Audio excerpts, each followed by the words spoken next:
Ready हो रहा है अपना अंडा बिरयानी का मटेरियल। ये अंडे यहाँ बॉईल हो रहे हैं। यहाँ अपना चावल पक रहा है। तो गैस कम चालू है, दिखाई दे रहा है आपको। बाहर चालू है थोड़ी थोड़ी बरसात। देखो बरसात चालू है बाहर, देखो थोड़ी थोड़ी दिखाई दे रही है, हल्की सी बरसात। ठीक है, और यहाँ पे अपना बॉईल हो रहा है अंडा। आप खाएंगे अंडा बिरयानी। भाई ये अंडा वाइट राइस जो है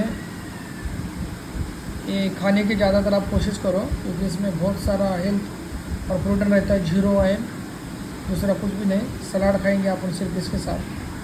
यूँ अपने को लेना, नमक नहीं, कुछ नहीं, पीला एग्स निकालना, सीधा मुंह में नहीं वाला।